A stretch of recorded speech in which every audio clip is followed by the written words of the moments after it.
Hello പ്രിയപ്പെട്ട വിദ്യാർത്ഥികളെ, എല്ലാവർക്കും സ്വാഗതം ഒരിക്കൽ കൂടി നമ്മുടെ മൈ ക്ലാസ്സസിലേക്ക്, നമ്മുടെ ന്യൂസ് പേപ്പിലേക്ക്. ഒരുപാട് താങ്ക്സ് നിങ്ങളോട് എനിക്ക് പറയാനുണ്ട്. ഒരുപാട് കടപ്പാടുണ്ട് എൻ്റെ വിദ്യാർത്ഥികളോട്, സ്റ്റുഡൻറ്റ് കമ്മ്യൂണിറ്റിയോട്.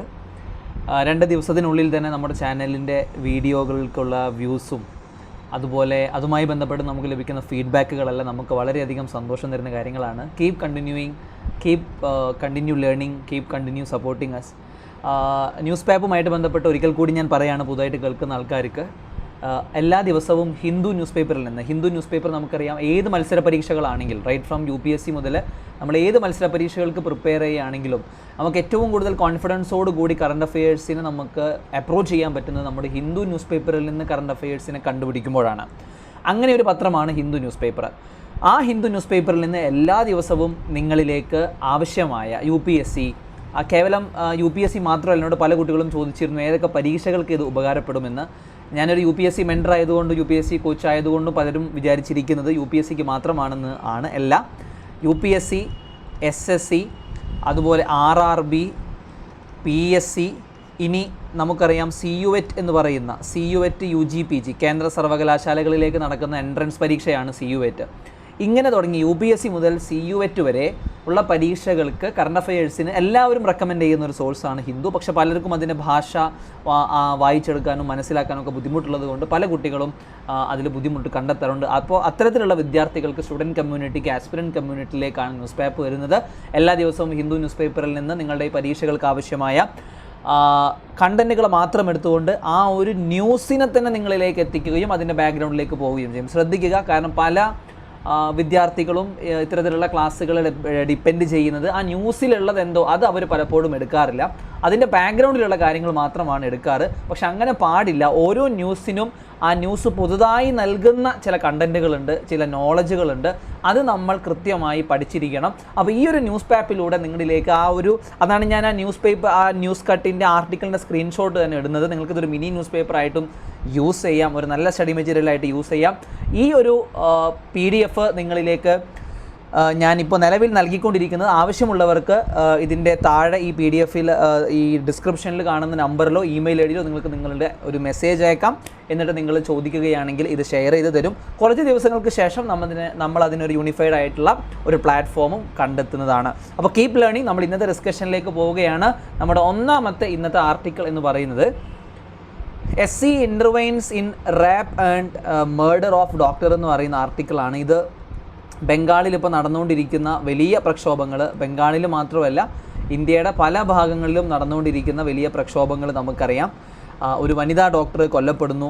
അതേസമയം തന്നെ മറ്റ് നോർത്ത് ഇന്ത്യൻ സംസ്ഥാനങ്ങളിലും നേഴ്സ് അടക്കമുള്ള മെഡിക്കൽ പ്രൊഫഷണൽസിന് വളരെയധികം, അത് കേരളത്തിലും നമ്മൾ കണ്ടതാണ്, ഒരു വർഷത്തിന് മുമ്പ് നമ്മൾ കണ്ടതാണ്, നന്ദന കൊലപാതക കേസ് നമ്മൾ കണ്ടതാണ്. So in this way this kinds of incident are happening across the country. So ഈ ഒരു ആർട്ടിക്കിളിനെ ആസ്പദമാക്കിയിട്ട് എന്തൊക്കെ ഗവൺമെൻറ്റുകൾക്ക് ഇവിടെ ചെയ്യാൻ കഴിയും, ഗവൺമെൻറ്റുകൾ എന്തൊക്കെ ചെയ്തിട്ടില്ല, എവിടെയൊക്കെയാണ് ഗവൺമെൻറ്റിന് ചെയ്യാനുള്ള സ്കോപ്പ് ഉള്ളത്, ഈ കാര്യങ്ങളാണ് നമ്മൾ അറിഞ്ഞിരിക്കേണ്ടത്. നമ്മുടെ സിലബസിലേക്ക് നമുക്ക് ലിങ്ക് ചെയ്യാൻ പറ്റുന്നത് welfare schemes for vulnerable sections of the population by the centre and the states and the performance of the schemes, mechanisms, laws, institutions and bodies എന്ന് തുടങ്ങി പറയുന്ന നമ്മുടെ മെയിൻസ് പരീക്ഷയിലെ GS 2 സിലബസിൽ, ജനറൽ സ്റ്റഡീസ് 2 സിലബസിലെ ഈ ഒരു സിലബസ് ഭാഗത്തേക്ക് നമുക്കിത് ലിങ്ക് ചെയ്യാനായിട്ട് സാധിക്കും. ഇനി നമുക്ക് നോക്കാം എന്തൊക്കെയാണ് ഈ ആർട്ടിക്കിളിൽ പറയുന്നത് എന്ന് നമുക്ക് നോക്കാം. ഈ ഒരു കോണ്ടെക്സ്റ്റ് ഞാൻ പറഞ്ഞു, ബംഗാളിലെ കൊൽക്കട്ടയിലെ KG കാർ മെഡിക്കൽ കോളേജിൽ ഉണ്ടായ സംഭവമാണ്. ഇനി നമ്മളിവിടെ ആദ്യം അറിഞ്ഞിരിക്കേണ്ട ഒരു കാര്യം എന്ന് പറയുന്നത്, ഇവിടെ ലോ ആൻഡ് ഓർഡറുമായിട്ട് ബന്ധപ്പെട്ട് കിടക്കുന്ന പ്രശ്നങ്ങളുമുണ്ട്. അതേപോലെ തന്നെ നമുക്കറിയാം ഈ മെഡിക്കൽ കോളേജ് എന്ന് പറയുമ്പോൾ ഹെൽത്തിൻ്റെ അണ്ടറിൽ വരുന്നതാണ്. ഈ ലോ ആൻഡ് ഓർഡറും ഈ ഹെൽത്തും ഇത് രണ്ടും കിടക്കുന്നത് സ്റ്റേറ്റ് സബ്ജക്റ്റിലാണ്. സംസ്ഥാനങ്ങൾക്ക് നിയമമുണ്ടാക്കാൻ കഴിയുന്ന ലിസ്റ്റിലാണ് ഇത് രണ്ടും കിടക്കുന്നത്. അതുകൊണ്ട് തന്നെയാണ് ഇത്തരത്തിൽ ഒരു പ്രശ്നമുണ്ടായപ്പോൾ വളരെയധികം അവിടുത്തെ സംസ്ഥാന ഗവൺമെൻറ് വിമർശനങ്ങൾ നേരിടേണ്ടി വന്നത്, ക്രിറ്റിസിസംസ് നേരിടേണ്ടി വന്നത്. അപ്പോൾ നമ്മളിവിടെ അറിഞ്ഞിരിക്കേണ്ട പ്രിലിംസ് പെർസ്പെക്റ്റീവിലോ അല്ലെങ്കിൽ ഏതൊരു പെർസ്പെക്റ്റീവിലും മത്സര പരീക്ഷകൾക്കും അറിഞ്ഞിരിക്കേണ്ട ഒരു കാര്യമാണ് ലിസ്റ്റുകൾ. സ്റ്റേറ്റ് ലിസ്റ്റിൽ ഏതൊക്കെ കാര്യങ്ങളാണ് വരിക, സെൻട്രൽ ലിസ്റ്റിൽ ഏതൊക്കെ കാര്യങ്ങളാണ് വരിക. അപ്പോൾ ഇവിടെ നമ്മൾ കൃത്യമായിട്ടും അറിഞ്ഞിരിക്കുക ഹെൽത്ത് എന്ന് പറയുന്നതും ഈ ഒരു ഇഷ്യൂവിൽ ഇൻവോൾവ് ആയിട്ടുള്ള രണ്ട് കാര്യങ്ങളാണ്, ഹെൽത്ത്, രണ്ട് ലോ ആൻഡ് ഓർഡർ. ഇത് രണ്ടും സ്റ്റേറ്റിൻ്റെ അണ്ടറിൽ വരുന്ന കാര്യമാണ്. സ്റ്റേറ്റാണ് പ്രൈമറി റെസ്പോൺസിബിലിറ്റി ഉള്ളത്. ഇനി ഇതുമായിട്ട് ബന്ധപ്പെട്ടിട്ട് നമ്മൾ വായിക്കും, നമ്മൾക്ക് വളരെയധികം ഞെട്ടിക്കുന്ന ഒരു കാര്യമെന്ന് പറയുന്നത് ഇത്തരത്തിൽ ഈ ഒരു അറ്റാക്കുകളുടെ, മെഡിക്കൽ പ്രൊഫഷണൽസിന് നേരിടുന്ന അറ്റാക്കുകളുടെ കൃത്യമായിട്ടുള്ളൊരു ഡാറ്റാ ബേസുകളോ റെക്കോർഡുകളോ നമ്മുടെ ഗവൺമെൻറ്റിൻ്റെ കയ്യിലില്ല എന്നുള്ളതും ഈ ഒരു ഇഷ്യൂവിൻ്റെ സമയത്ത് നമ്മൾ വളരെയധികം ഡിസ്കസ് ചെയ്ത ഒന്നാണ്. നമ്മുടെ രാജ്യത്ത് നമ്മൾ ഇത്തരത്തിലുള്ള മെഡിക്കൽ പ്രൊഫഷണൽസിന് നേരെയുള്ള അറ്റാക്കുകൾ നമ്മൾ ഡിസ്കസ് ചെയ്യുമ്പോൾ നമ്മൾക്ക് 1973 നമ്മൾ അതിൻ്റെ ഹിസ്റ്ററി നമുക്ക് ട്രേസ് ബാക്ക് ചെയ്യാൻ പറ്റുന്നത്. 1973 ഇന്ത്യയിൽ ഇത്തരത്തിൽ അറിഞ്ഞുകൊണ്ട് അത് റിപ്പോർട്ട് ചെയ്യപ്പെട്ട ഒരു ഇൻസിഡൻ്റ് ആയിട്ട് നമ്മൾ വിശ്വസിക്കുന്നത് ഒരു ജൂനിയർ നേഴ്സ് അവിടെ അക്രമത്തിന് വിധേയയായി എന്നുള്ളതും അവർ പിന്നീട് അവർ മരണപ്പെടുകയും ചെയ്യുന്നുണ്ട് 2015. അപ്പോൾ ഇതാണ് ഇതിൻ്റെ ഒരു ഹിസ്റ്ററി. ഇത് നിങ്ങൾക്ക് എവിടെയും എഴുതേണ്ടതായിട്ട് വരില്ല, പക്ഷേ അറിഞ്ഞിരിക്കുക, ഇതിൻ്റെ ഒരു കോണ്ടെക്സ്റ്റ് പറഞ്ഞു ഉള്ളൂ. ഇനി എങ്ങനെയൊക്കെ നമുക്ക് ഈ മെഡിക്കൽ പ്രൊഫഷണൽസിന് അവർക്ക് ആവശ്യമായിട്ടുള്ള ഒരു കണ്ടീഷൻസ്, അവർ ഡിമാൻഡ് ചെയ്യുന്ന കണ്ടീഷൻസ് എന്തൊക്കെയാണ് എന്നുള്ളതാണ്. നിലവിൽ അങ്ങനെ അവർ ആവശ്യപ്പെടുന്ന കണ്ടീഷൻസ് അല്ലെങ്കിൽ അവർ ആവശ്യപ്പെടുന്ന സൊല്യൂഷൻസ് എന്ന് പറയുന്നത് കേൾക്കുമ്പോൾ തന്നെ നിലവിൽ എന്തൊക്കെ ഇഷ്യൂസാണ് നമ്മുടെ രാജ്യത്ത് ഈ ഒരു മെഡിക്കൽ സെക്ടർ അല്ലെങ്കിൽ മെഡിക്കൽ കോളേജുകളിൽ ഉള്ളത് എന്ന് നമുക്ക് അറിഞ്ഞിരിക്കേണ്ടതായിട്ടുണ്ട്. ആദ്യമായിട്ടെന്ന് പറയുന്നത് സെക്യൂരിറ്റി ഇഷ്യൂസാണ്. ഈ പറയുന്ന മെഡിക്കൽ കോളേജുകളിൽ ലൈറ്റിങ്ങും അതേപോലെ തന്നെ വാർഡുകളിലൊക്കെ ആർക്കും എപ്പോഴും കയറി ചെല്ലാൻ കഴിയുന്ന രീതിയിലൊക്കെ ഇൻസെക്യൂർഡ് ആയിട്ടുള്ള വാർഡുകളാണ്. അതേപോലെ തന്നെ ഒരു ഡിപ്പാർട്ട്മെൻറ്റിൽ നിന്ന് ഒരു മെഡിക്കൽ പ്രൊഫഷണൽ മറ്റൊരു ഡിപ്പാർട്ട്മെൻറ്റിലേക്ക് പോകുമ്പോൾ പലപ്പോഴും ബിൽഡിങ്ങുകൾ തന്നെ സ്വിച്ച് ചെയ്യേണ്ട കാര്യങ്ങളൊക്കെ വരാറുണ്ട്. അപ്പോൾ അതൊക്കെ രാത്രികളിലാണെങ്കിൽ തീർച്ചയായിട്ടും അതൊരു അൺസേഫ് ആയിട്ടുള്ളൊരു സിറ്റുവേഷൻ തന്നെയാണ്. മറ്റൊന്നെന്ന് പറയുന്നത് ഈ എന്തൊക്കെ ചെയ്യാൻ കഴിയുമെന്നുള്ളതാണ്. ഇഷ്യൂസ് നമ്മൾ പറഞ്ഞു, അപ്പോൾ ചെയ്യാൻ പറ്റുന്നത് ആ ഇഷ്യൂസിന് സൊല്യൂഷൻ കാണുക എന്നുള്ളതാണ്. അതിലൊന്നെന്ന് പറയുന്നത് പ്രോപ്പർ ലൈറ്റ്നിങ് ഉണ്ടായിരിക്കുക, സെക്യൂരിറ്റി ഗാർഡ്സിന് വെക്കുക. ഈ സെക്യൂരിറ്റി ഗാർഡ്സിൻ്റെ കാര്യം പറയുമ്പോൾ പല ആശുപത്രികളിലും സെക്യൂരിറ്റി ഗാർഡ്സായിട്ട് സെർവ് ചെയ്യുന്നവർ ഏജ്ഡ് ആയിട്ടുള്ള ആളുകളാണ്. അത് മാറ്റിക്കൊണ്ട് കൃത്യമായിട്ട് അതിനൊരു സംവിധാനം, ഒരു യൂണിഫൈഡ് ആയിട്ടുള്ള ഒരു സംവിധാനം തന്നെ കൊണ്ടുവരാമെന്ന് നമുക്ക് വേണമെങ്കിൽ സജഷനിൽ എഴുതാം. ക്യാമറകൾ, അതേപോലെ തന്നെ ഈ ഡിപ്പാർട്ട്മെൻറ്റുകൾ തമ്മിലുള്ള വാക്ക് ത്രൂകൾ, അവർക്ക് പുറത്തേക്ക് പോവാതെ തന്നെ ബിൽഡിംഗ് ടു ബിൽഡിംഗ് അവർക്ക് ട്രാവൽ ചെയ്യാൻ കഴിയുന്ന രീതിയിലുള്ള വാക്ക് ത്രൂസ് ഉണ്ടാക്കുക, ഓപ്പറേഷൻ തിയേറ്ററുകൾ, എമർജൻസി ഏരിയാസിനൊക്കെ ലിങ്ക് ചെയ്യുക. അതങ്ങനെ അപ്പോൾ ഇത്തരത്തിലുള്ള സജഷൻസ് നമുക്കിവിടെ എഴുതാം. ഇത് മെയിൻസ് പരീക്ഷയിലൊക്കെ ചോദിക്കുകയാണെങ്കിൽ നമുക്ക് എഴുതാൻ പറ്റും.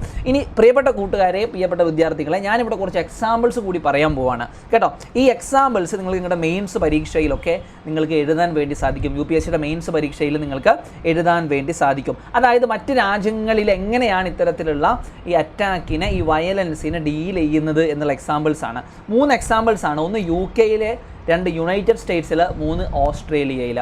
UK-യിൽ NHS എന്ന് പറയുന്ന നാഷണൽ ഹെൽത്ത് സർവീസ് എന്ന് പറയുന്ന ഒരു സംവിധാനം UK-യിലുണ്ട്. ഇത് നിങ്ങൾക്ക് എക്സാമ്പിൾ ആയിട്ട് എഴുതാൻ പറ്റുന്നതാണ്. ഇതിൽ നിന്ന് പ്രിലിംസിന് അങ്ങനെ ചോദ്യങ്ങൾ നമുക്ക് വരാൻ സാധ്യതയില്ല, പക്ഷേ മെയിൻസ് പരീക്ഷയിൽ ഈ ഒരു മേഖലയിൽ നിന്നൊക്കെ ഒരു ചോദ്യം വരികയാണെങ്കിൽ നമുക്കവിടെ എങ്ങനെയാണ് മറ്റുള്ള രാജ്യങ്ങൾ ഇത്തരത്തിലുള്ള പ്രതിസന്ധികളെ തരണം ചെയ്യുന്നതിൻ്റെ എക്സാമ്പിളുകളായിട്ട് കേസ് സ്റ്റഡീസ് ആയിട്ട് നമുക്ക് കോട്ട് ചെയ്യാൻ പറ്റുന്നതാണ്. ഒന്ന് UK-യിലെ നാഷണൽ ഹെൽത്ത് സർവീസ്.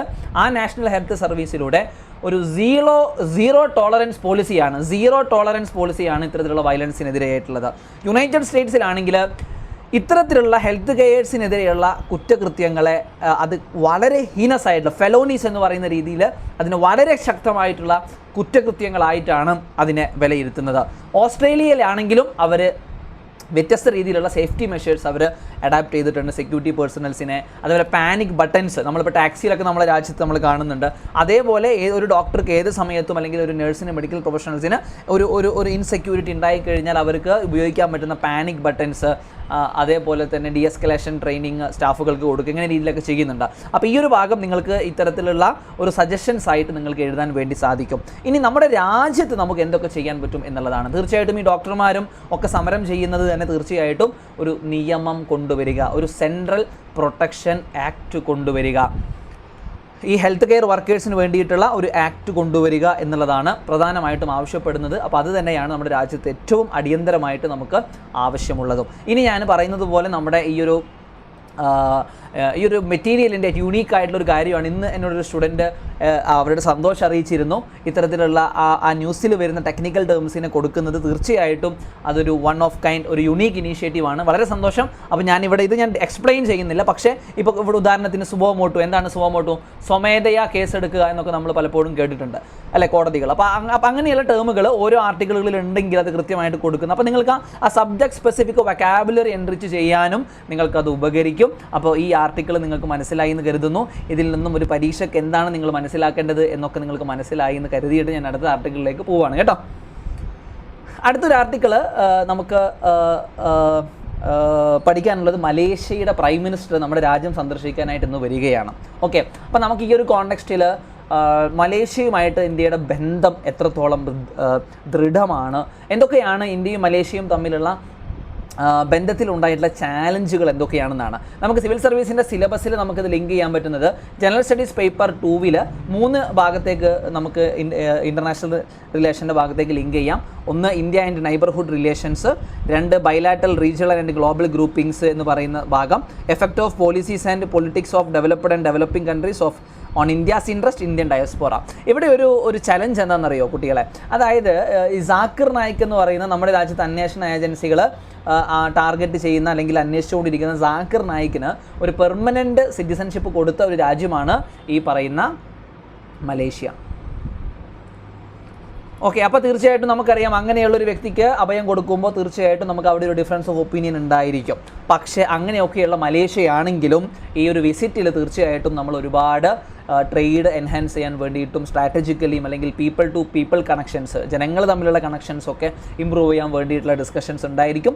ഇതൊരു ചലഞ്ചാണ് സാക്കിർ നായിക്കുമായിട്ട് ബന്ധപ്പെട്ടുള്ളത്. പക്ഷേ നമ്മളിവിടെ അറിഞ്ഞിരിക്കേണ്ട ഒരു ഓവറോൾ കോംപ്രഹെൻസീവ് കാര്യം എന്താണെന്ന് വെച്ച് കഴിഞ്ഞാൽ എങ്ങനെയാണ് ഇന്ത്യയുടെയും മലേഷ്യയുടെയും റിലേഷൻസിൻ്റെ ഒരു കിടപ്പ് വശം എന്നുള്ളതാണ്. അപ്പോൾ നമ്മൾ അതിനെ ഡിപ്ലോമാറ്റിക് ആയിട്ട് എങ്ങനെയാണ്, ട്രേഡ് ആൻഡ് ഇക്കണോമിക് റിലേഷൻഷിപ്പിൽ എങ്ങനെയാണ്, എത്രാം സ്ഥാനത്താണ് മലേഷ്യയും ഇന്ത്യയും പരസ്പരം അവരുടെ ട്രേഡിങ്ങിൽ മറ്റുള്ള ലോകരാജ്യങ്ങളിൽ നിന്ന് അവർ പങ്കിടുന്നത്, ഈ കാര്യങ്ങളൊക്കെയാണ്. ഓക്കെ, അപ്പോൾ നമുക്ക് ആദ്യം ഡിപ്ലോമാറ്റിക്കലി എങ്ങനെയാണ് ഈ 2 രാജ്യങ്ങളും ബന്ധപ്പെട്ടിരിക്കുന്നത് എന്ന് നമുക്ക് നോക്കാം. ഈ 2 രാജ്യങ്ങളുടെയും ഡിപ്ലോമാറ്റിക് റിലേഷൻസ് ആരംഭിക്കുന്നത് 1957 മലേഷ്യക്ക് സ്വാതന്ത്ര്യം കിട്ടി.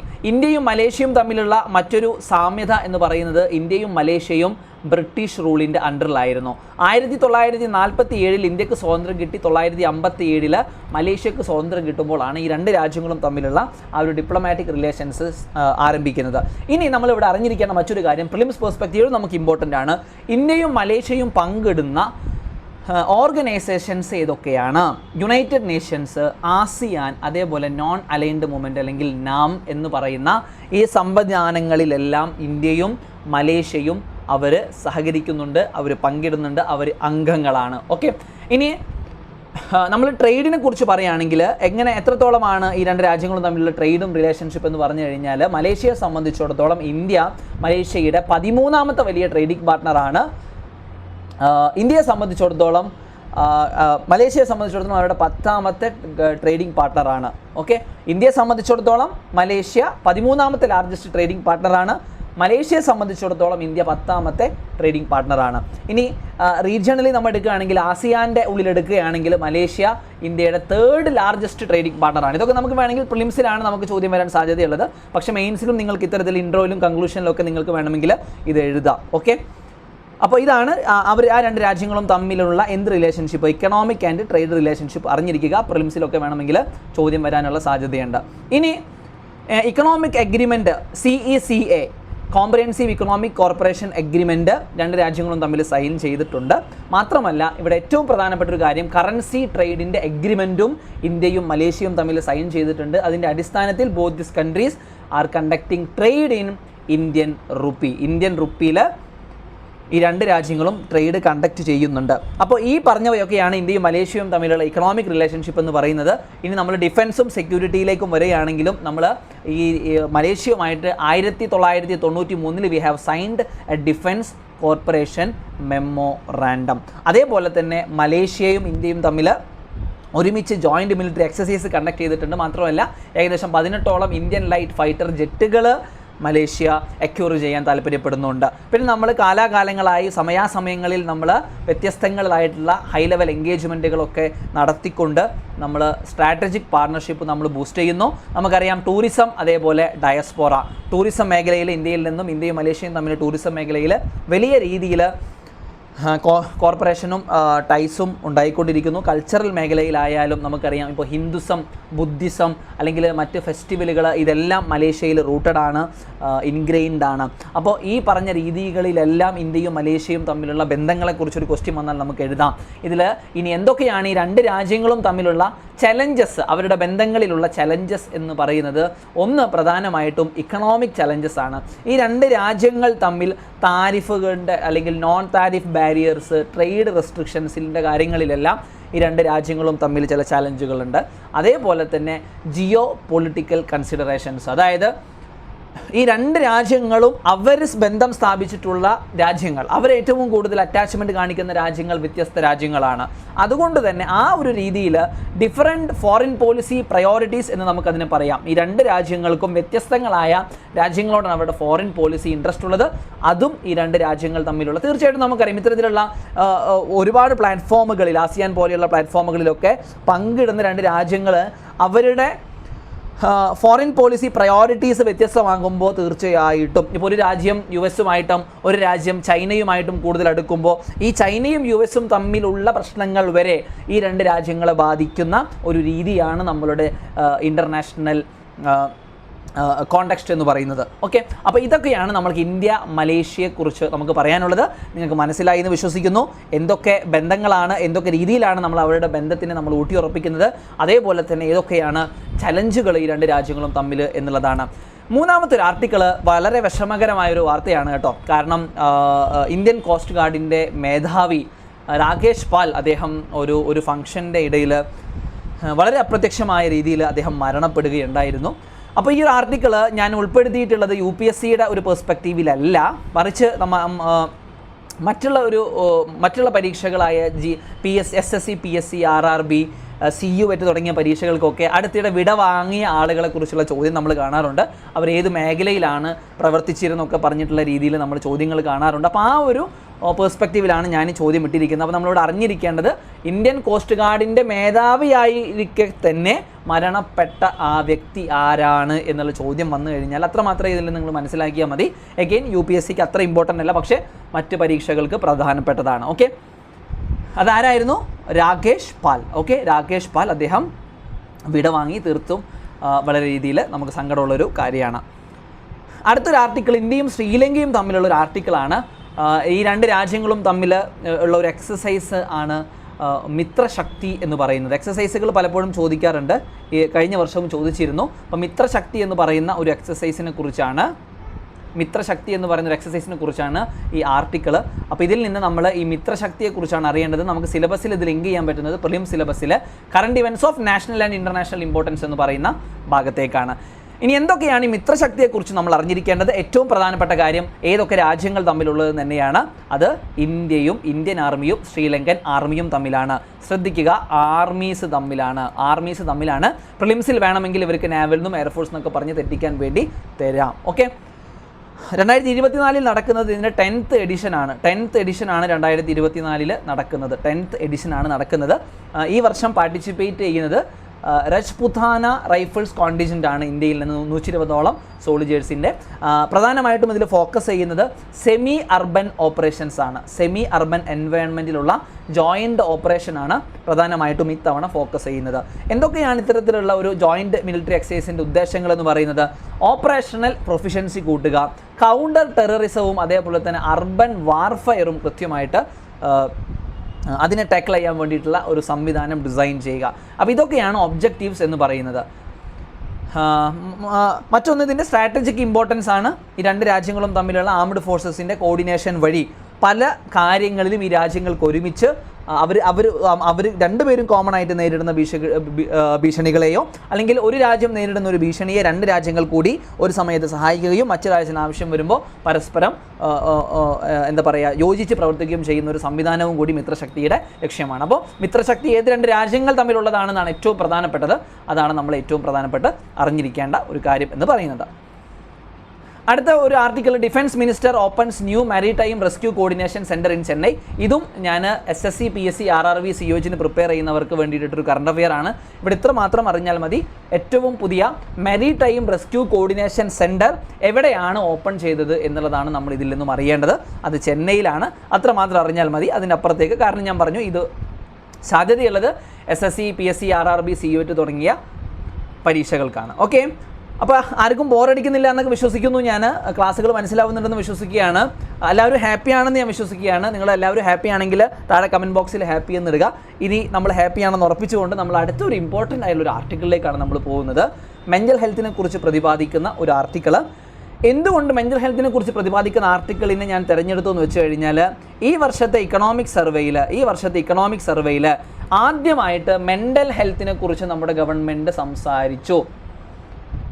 എന്താ പറഞ്ഞത്? നമ്മുടെ ഗവൺമെൻറ് പറഞ്ഞത്, ഇത്തരത്തിൽ നമ്മുടെ മെൻ്റൽ ഹെൽത്ത് ആളുകളുടെ വേർഡ്സ് ആയി കഴിഞ്ഞാൽ അത് തീർച്ചയായിട്ടും രാജ്യത്തിൻ്റെ പ്രൊഡക്ടിവിറ്റിയെയും GDPയെയും ഓവറോൾ ഗ്രോത്ത് ഡെവലപ്മെൻറ്റിനെ എല്ലാം ബാധിക്കുമെന്ന് പറഞ്ഞുകൊണ്ട് മെൻ്റൽ ഹെൽത്തിനെ ആദ്യമായിട്ട് ഇക്കണോമിക് സർവേയിൽ അഡ്രസ്സ് ചെയ്തൊരു വർഷം കൂടിയായിരുന്നു ഇത്.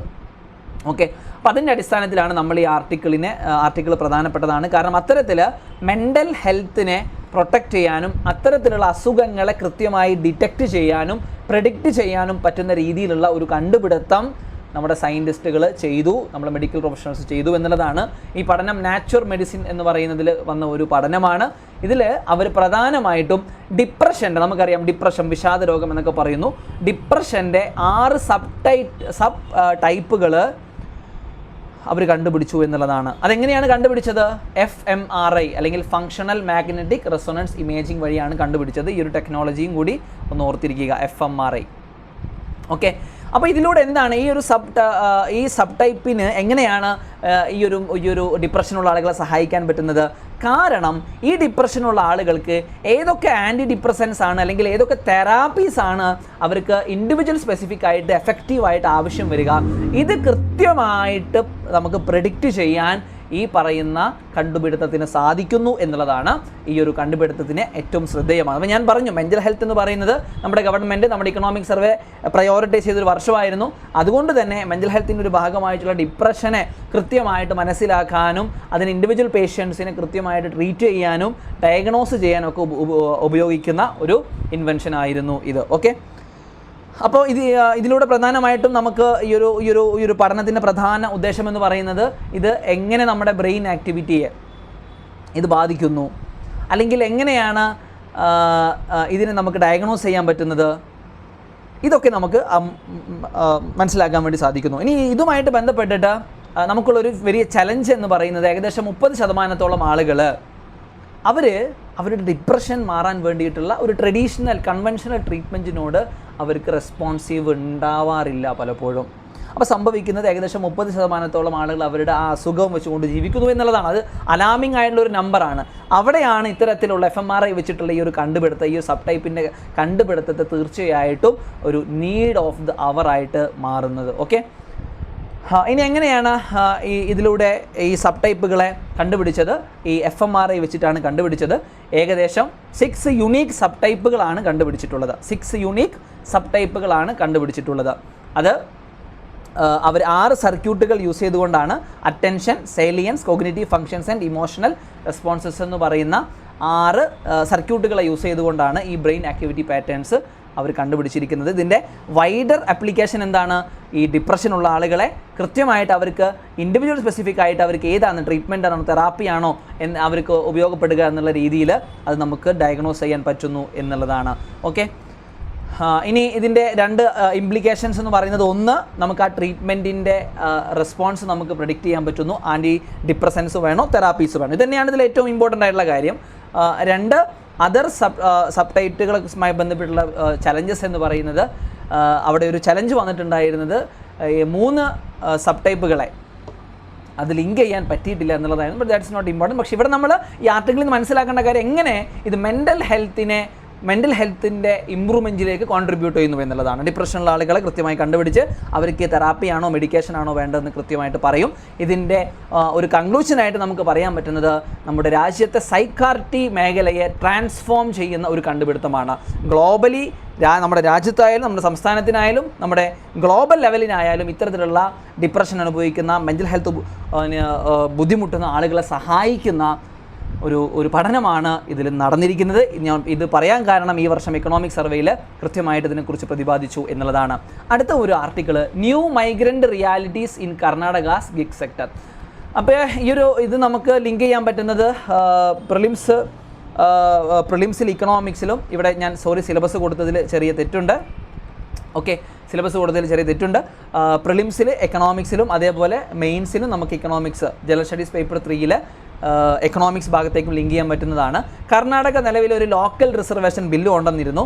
അത് പിന്നീട് ഹോൾഡ് ചെയ്ത് വെച്ചെങ്കിൽ കൂടി ഈ ബില്ലിൽ വലിയ രീതിയിൽ അതിന് കേട്ടൊരു വിമർശനം എന്ന് പറയുന്നത് ഗിഗ് വർക്കേഴ്സിന് അത് വലിയ രീതിയിൽ ഇതൊരു തിരിച്ചടിയാകും എന്നുള്ളതാണ്. കാരണം ഈ ഗിഗ് വർക്കേഴ്സ് പലപ്പോഴും മൈഗ്രൻ്റ് വർക്കേഴ്സാണ്. അപ്പോൾ ഇത്തരത്തിലുള്ള ഒരു ലോക്കൽ റിസർവേഷൻ കൊണ്ടുവന്നു കഴിഞ്ഞാൽ തീർച്ചയായിട്ടും ഈ ഗിഗ് വർക്കേഴ്സിൻ്റെ കാര്യം വലിയ രീതിയിൽ, കാരണം അവർക്ക് ലോക്കൽ സപ്പോർട്ടില്ല, അവരെവിടുന്നോ വരുന്ന ആളുകളാണ്. അപ്പോൾ ഈ ഒരു രീതിയിൽ അത് വലിയ രീതിയിൽ വിമർശനം നേരിട്ടിട്ടുണ്ടായിരുന്നു എന്നുള്ളതാണ്. അപ്പോൾ അതുമായിട്ട് ബന്ധപ്പെട്ടാണ് ഈ ആർട്ടിക്കിൾ ഉള്ളത്. അപ്പോൾ ഈ ഒരു ആർട്ടിക്കിളിൽ എന്തൊക്കെയാണ് പറഞ്ഞിരുന്നത് എന്നൊക്കെ നമ്മൾ മുമ്പും ഇതിനെക്കുറിച്ച് നമ്മൾ ഡിസ്കസ് ചെയ്തിട്ടുണ്ടായിരുന്നു. ബാംഗ്ലൂർ ഏറ്റവും ഏകദേശം 2 ലക്ഷത്തോളം ഗിഗ് വർക്കേഴ്സ് ആണുള്ളത്. ഊബർ, ഓല, സ്വിഗ്ഗി, സൊമാറ്റോ പോലെയുള്ള ഇതിൽ വർക്ക് ചെയ്യുന്ന ആളുകൾ. അപ്പോൾ ഈ ആളുകളുടെ ചലഞ്ച് നമുക്ക് പ്രധാനമായിട്ട് അറിയുന്നതാണ്. അവർക്ക് കൃത്യമായിട്ടുള്ള ഒരു പ്ലാറ്റ്ഫോമോ ഒന്നുമില്ല. അവർ പലപ്പോഴും അൺഓർഗനൈസ്ഡ് ആണ്. മാത്രമല്ല ഇത്തരത്തിലുള്ള പ്രൈവറ്റ് റിസർവേഷൻ വരുന്ന സമയത്ത് പല രാജ്യങ്ങളിൽ നിന്ന് വരുന്ന ആളുകൾ, പല സംസ്ഥാനങ്ങളിൽ നിന്ന് വന്നിട്ടുള്ള ആളുകൾക്ക് അത് വലിയ രീതിയിൽ തിരിച്ചടിയാകും എന്നുള്ളതും ഒരു ഇമ്പോർട്ടൻ്റ് ആയിട്ടുള്ള ഒരു കാര്യമാണ്. ഓക്കെ, അപ്പോൾ ഇനി ഇവിടെ നമ്മൾ മനസ്സിലാക്കേണ്ട കാര്യം, ഈ ഗിഗ് വർക്കേഴ്സിനെ അവരെ കൃത്യമായിട്ട് ഓർഗനൈസ് ചെയ്തിട്ടില്ലെങ്കിൽ ഈ ഗിഗ് വർക്കേഴ്സ് വഴി, ആ മൈഗ്രൻ്റ് വർക്കേഴ്സ് വഴിയും അത് സംസ്ഥാനത്തിൻ്റെ സെക്യൂരിറ്റിയെ അത് ബാധിക്കാനുള്ള സാധ്യതയും അതിലുണ്ട്. ഓക്കെ, അപ്പോൾ ഇതിൽ എങ്ങനെയാണ് നമുക്കിതിലൊരു സൊല്യൂഷൻ കാണാൻ പറ്റുന്നത് എന്നുള്ളതാണ്. കാരണം ഒരു പ്രശ്നം പറയുമ്പോൾ നമുക്ക് എപ്പോഴും ഒരു സൊല്യൂഷൻ ഉണ്ടാവണം. ഇവിടുത്തെ 2 പ്രശ്നം എന്ന് പറയുന്നത് എക്സ്പ്ലോയിറ്റേഷനും റിസർവേഷനും തമ്മിലുള്ള ഒരു ബാറ്റിലാണ്. ഓക്കെ, അപ്പോൾ ഇവിടെ ഈ റിസർവേഷൻസിലേക്ക് നമ്മൾ കൂടുതൽ ഈ ലോക്കൽ റിസർവേഷൻസിലേക്ക് നമ്മൾ ഫോക്കസ് ചെയ്യും തോറും അതൊരു എക്സ്പ്ലോയിറ്റേഷൻ കൂടിയായി മാറുന്നു എന്നുള്ളതാണ് വസ്തുത. ലോക്കൽ റിസർവേഷനിലേക്ക് ഫോക്കസ് ചെയ്യും തോറും അതൊരു എക്സ്പ്ലോയിറ്റേഷൻ ആയിട്ട് മാറുന്നു എന്നുള്ളതാണ് വാസ്തവം എന്ന് പറയുന്നത്. ഓക്കെ, അപ്പോൾ ഇവിടെ എന്താണ് ചെയ്യാൻ പറ്റുക? Reservation in jobs will not stop migration but will increase the challenges migrants face in securing fair work and protection. ഇവിടെ കൃത്യമായിട്ട് ഈ ആർട്ടിക്കിൾ നമുക്ക് എടുക്കാൻ പറ്റിയൊരു പോയിൻ്റാണ്. റിസർവേഷൻ കൊണ്ടുവരുന്നതുകൊണ്ട് ഒരിക്കലും മൈഗ്രേഷൻ നിൽക്കില്ല. മൈഗ്രേഷൻ നമ്മൾ ബാൻ ചെയ്തിട്ടില്ലല്ലോ. ഇവിടെ റിസർവേഷൻ കൊണ്ടുവന്നു കഴിഞ്ഞാൽ ഓട്ടോമാറ്റിക്കായിട്ട് അവിടെയുള്ള ആളുകൾക്ക് ജോലി കിട്ടുന്നു. ഈ മൈഗ്രേറ്റ് ചെയ്തു വരുന്ന ആളുകൾ അവിടെ തന്നെ ഉണ്ടാവും. അവർക്ക് ജോലി കിട്ടാതാവുകയും അവരുടെ ആ ഒരു ജോലിക്കുള്ള അവകാശവും അവരുടെ ജീവിത സാഹചര്യവും ഒക്കെ മോശമാവും എന്നുള്ളതാണ് ഇത്തരത്തിലുള്ള ബില്ലുകൾ തീർച്ചയായിട്ടും കൊണ്ടുവരുന്ന ഒരു വലിയ ചാലഞ്ച് എന്ന് പറയുന്നത്. ഓക്കെ, ഇനി നമുക്ക് അടുത്തൊരു ആർട്ടിക്കിളും മൈഗ്രേഷനുമായിട്ട് ബന്ധപ്പെട്ടൊരു ആർട്ടിക്കിളാണ്. മെയിൻസ് പരീക്ഷയിലൊക്കെ നിങ്ങൾക്ക് പ്രിലിംസിന് അത്ര ഇമ്പോർട്ടൻ്റ് അല്ല. UPSCയുടെ മെയിൻസ് പരീക്ഷയിൽ ഈ മൈഗ്രേഷനുമായിട്ട് ബന്ധപ്പെട്ട് ക്വസ്റ്റ്യൻസ് ഒക്കെ വരുമ്പോൾ നിങ്ങൾക്ക് അതിൽ കൃത്യമായിട്ട് എഴുതാൻ പറ്റുന്ന കുറച്ച് ഡാറ്റകളാണ് ഞാൻ പറഞ്ഞു തരാൻ പോകുന്നത്. ഓക്കെ, അപ്പോൾ ആ ഡാറ്റകൾ നിങ്ങൾക്ക് ഉപയോഗപ്പെടുത്താം. ഏതൊക്കെ സംസ്ഥാനങ്ങളാണ് ഇതിൽ മുൻപിൽ നിൽക്കുന്നത്, മൈഗ്രേഷനിൽ മുമ്പിൽ നിൽക്കുന്നത്. സിലബസിൽ നമുക്ക് നമ്മുടെ മെയിൻ സിലബസിൽ general studies paper 3 Indian economy and issues relating to planning, mobilisation of resources, growth, development and employment എന്ന് പറയുന്ന ഭാഗത്താണ് ലിങ്ക് ചെയ്യാൻ പറ്റുക. അപ്പോൾ ഈ കണക്ക് നമുക്ക് കിട്ടിയിരിക്കുന്നത്, ഈ ഡാറ്റ നമുക്ക് കിട്ടുന്നത്, ഇത് നിങ്ങൾക്ക് കോട്ട് ചെയ്യാം. ഇന്ന NSSOയുടെ മൾട്ടിപ്പിൾ ഇൻഡിക്കേറ്റർ സർവേ അത് പ്രകാരം എന്ന് പറഞ്ഞിട്ട് നിങ്ങൾക്ക് ഇതിൽ പറയുന്ന ഫൈൻഡിങ്സുകൾ ഏതൊക്കെ സംസ്ഥാനങ്ങളാണെന്ന് നിങ്ങൾക്ക് കോട്ട് ചെയ്യാം. മൈഗ്രേഷനുമായിട്ട് ബന്ധപ്പെട്ട ആർട്ടിക്കിൾ വരുമ്പോൾ വലിയ രീതിയിൽ നിങ്ങൾക്ക് അതൊരു വാല്യൂ എഡീഷൻ ആയിരിക്കും. ഓക്കെ, അപ്പോൾ ഇത് പ്രകാരം മഹാരാഷ്ട്രയാണ് ഏറ്റവും കൂടുതൽ മൈഗ്രൻസിനെ ഹോസ്റ്റ് ചെയ്യുന്ന സംസ്ഥാനമായിട്ട് മാറിയത്. 2ാമത് UP ആണ് കേട്ടോ. മഹാരാഷ്ട്ര, 2ാമത് UP. ഇനി ഏറ്റവും കൂടുതൽ മൈഗ്രൻസിനെ ഹോസ്റ്റ് ചെയ്യുന്ന ജില്ലയായിട്ട് സുബർദൻ, മഹാരാഷ്ട്രയിലെ മുംബൈയിലെ സുബർദനാണ് വന്നിരിക്കുന്നത്. അപ്പോൾ ഈ ഒരൊറ്റ കാര്യം തന്നെ ഇനിയിപ്പോൾ നിങ്ങൾക്ക് ഇത് PSCയിലും വേണമെങ്കിൽ ചോദിക്കാം. ഈ ഒരു സർവേ പ്രകാരം 2020-21 ഈ സർവേ പ്രകാരം ഏത് സംസ്ഥാനമാണ് കൂടുതൽ മൈഗ്രൻസിനെ ഹോസ്റ്റ് ചെയ്യുന്നത്? 2ാമത് ഏത് സംസ്ഥാനമാണ്? ആദ്യം മഹാരാഷ്ട്രയും 2ാമത് UPയുമാണ്. ഇനി ഇവിടെ ഇതിന് കാരണമാകുന്ന റീസൺസിൽ പ്രധാനപ്പെട്ട ഒന്നാണ് ഈ മാരേജ് എന്ന് പറയുന്നത്. ഓക്കെ, കാരണം കല്യാണം കഴിയുമ്പോൾ പലപ്പോഴും ഏകദേശം 68.2% ഇങ്ങനെ മൈഗ്രേഷൻ കേസുകൾ സംഭവിക്കുന്നത് മാരേജിൽ നിന്നാണെന്നാണ് പറയുന്നത്. യു പിയിൽ നിന്ന് മഹാരാഷ്ട്രയിലേക്കും ബീഹാറിൽ നിന്ന് ജാർഖണ്ഡിലേക്കും മധ്യപ്രദേശിൽ നിന്ന് യു പിയിലേക്കുമാണ് ഇത്തരത്തിൽ മാരേജ് വഴി ഉണ്ടാകുന്ന മൈഗ്രേഷൻ കൂടുതലും സംഭവിക്കുന്നത്. പിന്നീട് ഒരു റീസൺ എന്ന് പറയുന്നത് ഇക്കണോമിക് റീസൺസ് ആണ്. പലപ്പോഴും നല്ല ബിസിനസ് ഓപ്പർച്യൂണിറ്റീസ് അല്ലെങ്കിൽ എംപ്ലോയബിൾ ഓപ്പർച്യൂണിറ്റീസ് ഒക്കെ ഉള്ളതുകൊണ്ട് തന്നെ ഏകദേശം 22ഓളം ആളുകൾ മൈഗ്രേറ്റ് ചെയ്യുന്നു.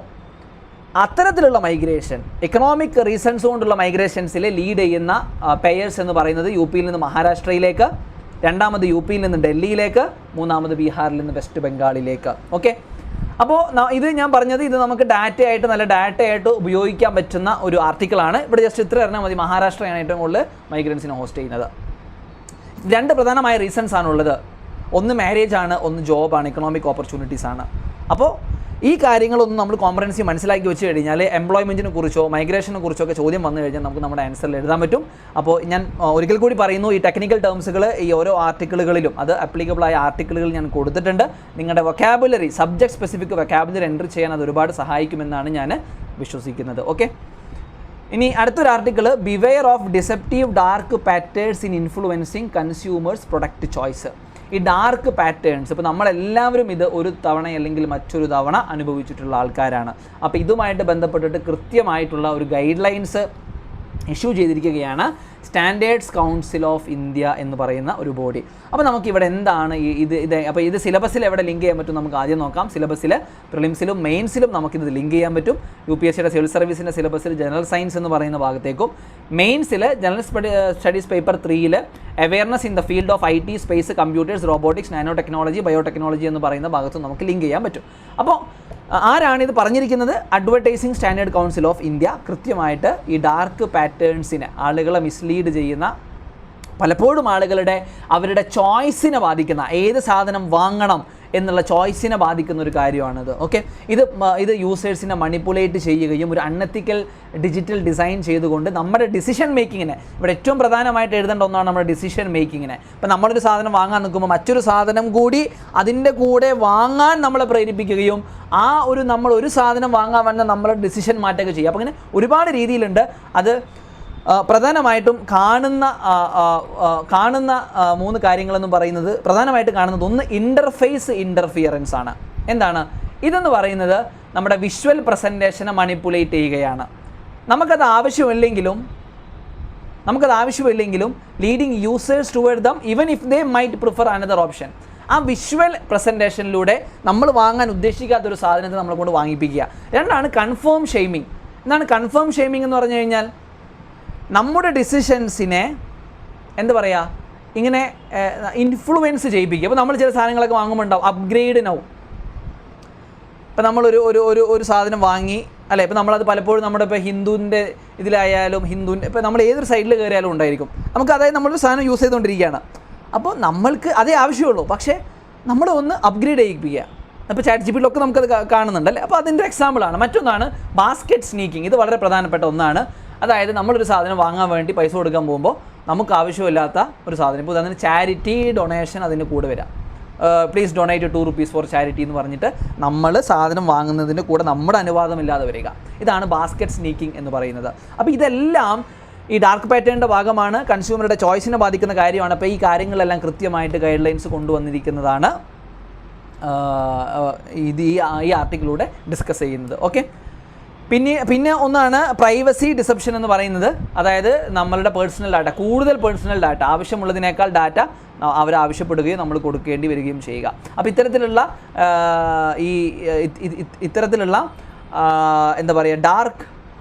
ഡാർക്ക് പാറ്റേൺസുമായിട്ട് കൺസ്യൂമേഴ്സ് ശ്രദ്ധിക്കണമെന്നും ഇൻഡസ്ട്രീസും അതിൽ ശ്രദ്ധിക്കണമെന്നും പറയുന്ന ഒരു കാര്യമാണ് ഈ ആർട്ടിക്കിളിൽ നിന്ന് പറയുന്നത്. ഓക്കെ, അപ്പോൾ നിങ്ങൾക്ക് ഇതെല്ലാം മനസ്സിലാവുന്നുണ്ടെന്ന് വിശ്വസിക്കുകയാണ് ഞാൻ. ഈ ഓരോ ആർട്ടിക്കിളും മനസ്സിലാവുന്നുണ്ടെന്ന് തന്നെയാണ് ഞാൻ വിശ്വസിക്കുന്നത്.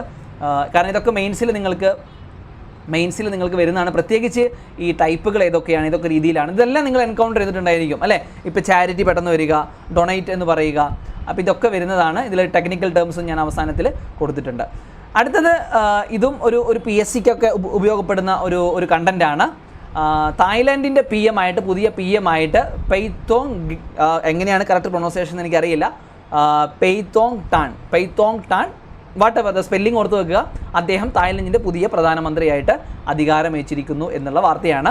അപ്പോൾ ഇതിൽ നമ്മൾ PSCക്ക് SSCക്കും ഒക്കെ ജസ്റ്റ് ന്യൂ അപ്പോയിൻമെൻറ്റ്സ് എന്ന് പറയുന്ന ഒരു വിഭാഗം വരാറുണ്ട്. അപ്പോൾ ആ വിഭാഗത്തിലാണ് തായ്ലാൻഡിൻ്റെ പുതിയ പ്രധാനമന്ത്രി. ഇനി ഇവിടെ നമുക്ക് പ്രിലിംസ് പെർസ്പെക്റ്റീവിൽ എപ്പോഴും നമ്മൾ ഇൻ്റർനാഷണൽ റിലേഷൻസിൽ നിന്നൊക്കെ ചോദ്യങ്ങൾ കാണുന്നതാണ്. പലപ്പോഴും വാർത്തയിൽ വന്നിട്ടുള്ള ചില സീ അല്ലെങ്കിൽ ചില റിവർ അല്ലെങ്കിൽ ചില പാസസ്, അപ്പോൾ ഇതിനെക്കുറിച്ചൊക്കെ ചോദ്യങ്ങൾ നമ്മൾ പ്രിലിംസിൽ പലപ്പോഴും കാണാറുണ്ട്. ഓക്കെ, അത് നമുക്കിപ്പോൾ ഇവിടെ വേണമെങ്കിൽ അത് SSCയിലും RRBയിലൊക്കെ അത് ചോദിക്കാം. ഇവിടെയും ചെറിയ മിസ്റ്റേക്ക് ഉണ്ട്, അപ്പോയിൻമെൻറ്റ്സിലല്ല വരുന്നത്.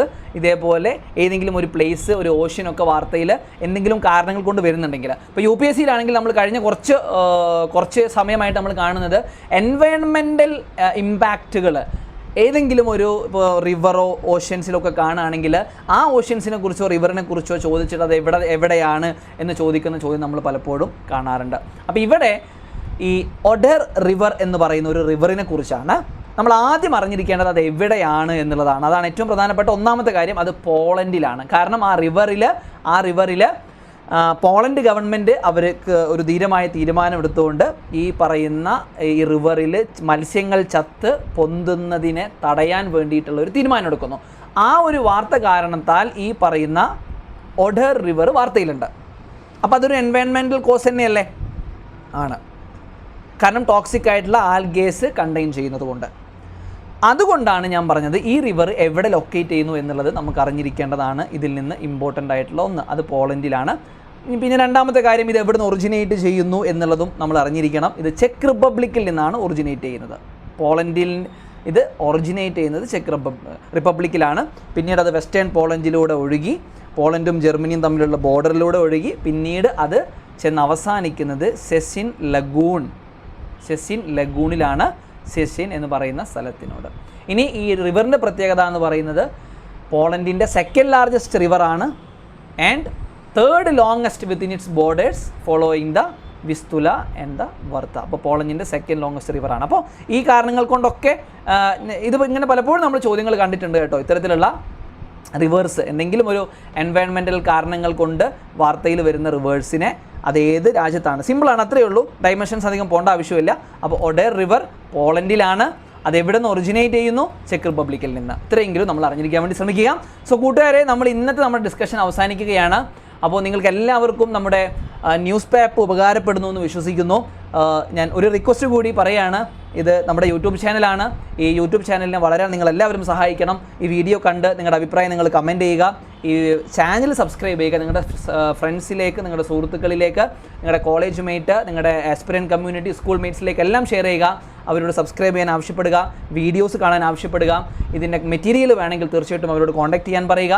ഇങ്ങനെ നമുക്ക് ഒരുമിച്ച് നമ്മുടെ ഈ ന്യൂസ് പേപ്പിനെയും അതേപോലെ തന്നെ നമ്മുടെ മൈ ക്ലാസ്സസിനെയും ഈ യൂട്യൂബ് ചാനലിനെയും നിങ്ങൾ വിജയിപ്പിക്കണം. അതുകൊണ്ട് സബ്സ്ക്രൈബ് ചെയ്യാത്തവർ ഒരിക്കൽ കൂടി സബ്സ്ക്രൈബ് ചെയ്യുക, ലൈക്ക് ചെയ്യുക, ഷെയർ ചെയ്യുക. So that is from my end four today's news PAP. This is me, Mohammad Azhar, signing out. Bye bye. Happy learning. See you tomorrow.